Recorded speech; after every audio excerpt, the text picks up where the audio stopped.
bwana. Kule tunashana mndani. Iweje kwenda kwa kule mkusumbua mimi? Nakusumbua kakaangu. Hii jambo la muhimu, ibada jambo la muhimu, lakini unaingia na mambo ya ujana. Bwana wewe mnao mkumbusha kwa mndani. Atanisikia pia kuone. Kama nimeshinda kaka, kumbuka. Nikumbuke kitu gani? Ardhi haidi mboga ya majani, tunafukiwa sisi chini, afu kesho kwa Mola wetu utaenda kusema nini? Hiyo utajua wewe. Unamchicha ile kisamvu. Kwani tunadhamishana kwa nini? Kama nakuona na vizuri nenda wewe. Usifanye mimi nenda mimi. Kaka utaenda kujibu nini wewe kwa Mola wako kesho? Nitajibu chochote ninachojua mimi. Wewe hakuhusu. Hivi ni kidemi sasa ni swali nitafuta nini? Kwani umesikia wazee ndio wanatangulia chini yani? Achana na mimi kwa mambo hata mara moja wewe pusi.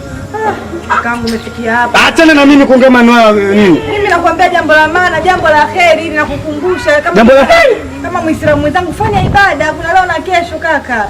Bwana msiende mambo kama hayo bwana, alafu wewe. Sasa hizi jamani. Maana nimetoka kule naona mnagombana. Nikoni. Wewe anakuhusu? Hapana. Sasa tukiwa msikize dada yako yuko sahihi. Huyu kama nani? Na wewe kama nani uko hapa kwangu? Yuko sahihi anachokisema. Yuko sahihi vipi? Au umetumwa? Hapana sijatumwa. Au ndio nyinyi visheshenye wanafanya mashaka mbaya chama. Watoto wadogo achana na mimi. Kuna nakuhusu na mimi na huyu. Tena? Au ndio nisikie tena uone sasa. Mtoto kufanya mpuzi mmoja wewe. Kakaangu tamani sana mimi. Au sijali mama. Mama kumwombea dua. Inshallah.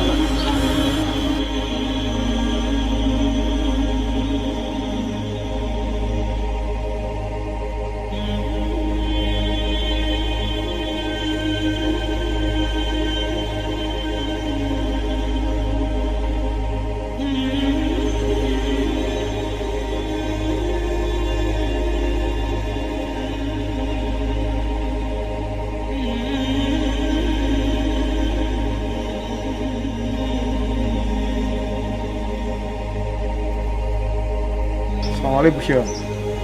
Wema. Sasa shehe wangu nashukuru kwanza kukutana na wewe. Huu ni muda wa msikitini. Muda wa ibada alasiri. Sawa. Tunachohitajika kwenda kumwabudia Mwenyezi Mungu. Umemaliza? Sio kama nimemaliza, isipokuwa nakuhusia twende tukamwabudu Mwenyezi Mungu. Sababu Mwenyezi Mungu anasema wama khalaqtul jinna wal insa illa liya'budun. Sikumuumba jini au sikuwaumba majini na watu isipokuwa kuja duniani. Fa innal masajida lillah. Hakika misikiti yote ya Mwenyezi Mungu. Fala tad'u ma'a Allahi ahada. Asiabudiwe yoyote isipokuwa Mungu mmoja. Sasa kwa maana kuhusiana ndugu yangu muda wa ibada. Hivi nikuuliza swali. Unaona hivyo sura yako kama msikitini? Hapana. Yaani na wewe usishe wewe Mungu sio kumuona? Hapana. Sasa unapiga wewe miza nini sasa? Mpita sibeni siku bwana. Pita bwana shehe bwana. Shehe vipi?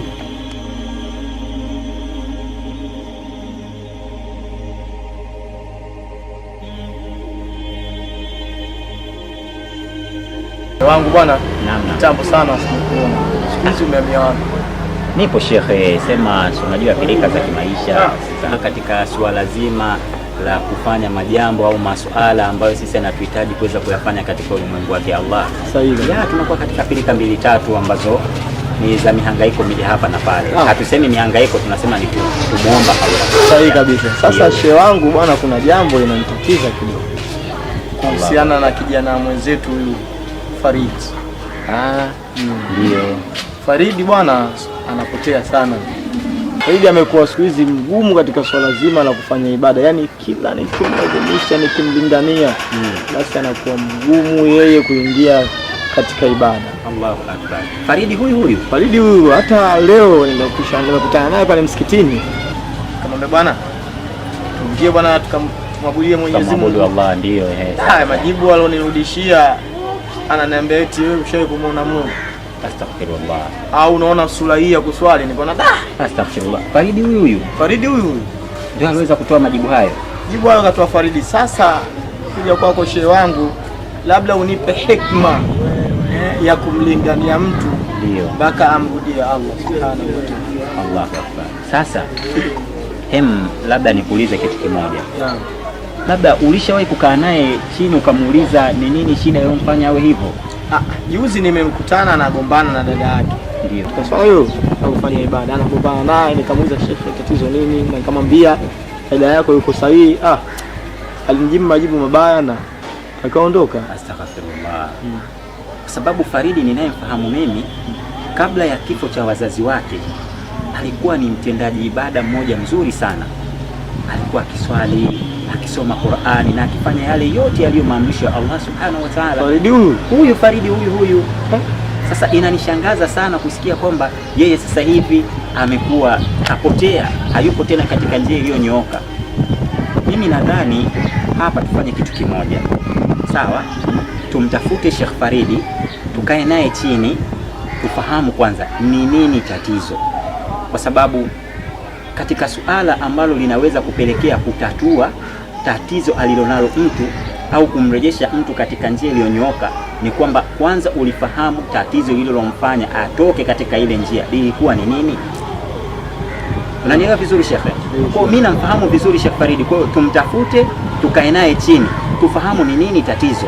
Baadaye ndio tutajua ni njia gani ya kumfanya huyu Sheikh Faridi kuwa katika njia iliyonyooka. Basi nikushukuru bwana shehe wangu. Allahumma amin. Karibu sana. Uniagie huko nyumbani. Sawa. Inshallah.